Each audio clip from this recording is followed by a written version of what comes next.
কক্সবাজারের উখিয়া টেকনাফের গহীন জঙ্গলে মাদক বিরোধী ও অপহরণ প্রতিরোধে অভিযান পরিচালনা করেছে যৌথ বাহিনী। এতে র্যাব, পুলিশ, সেনাবাহিনী, বিজিবি, নৌবাহিনী, এপিবিএন, মাদক নিয়ন্ত্রণ অধিদপ্তর ও বন বিভাগের 467 জন সদস্য অংশ নেন। অভিযানে বিপুল অস্ত্র ও মাদক উদ্ধার করা হয়েছে।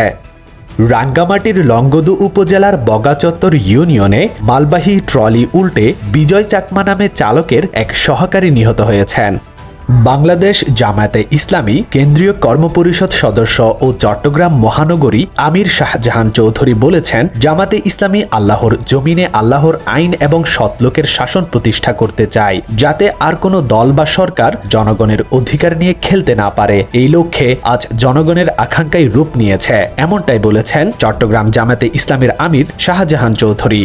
চন্দনাইশের হাসিমপুর বাগিচাহাট সংলগ্ন কদম রসুল হিফজুল কুরআন মডেল মাদ্রাসায় এক শিক্ষার্থীকে অমানবিকভাবে মারধর করেছেন ওই মাদ্রাসার শিক্ষক হাফিজ নূর হাসান। ভুক্তভোগী শিক্ষার্থীর নাম মিশকাতুল আলম রাতিফ। পূর্বের পড়া আদায় করতে না পারায় তাকে বেত্রাঘাত করে গুরুতর আহত করেছেন বলে জানা যায়।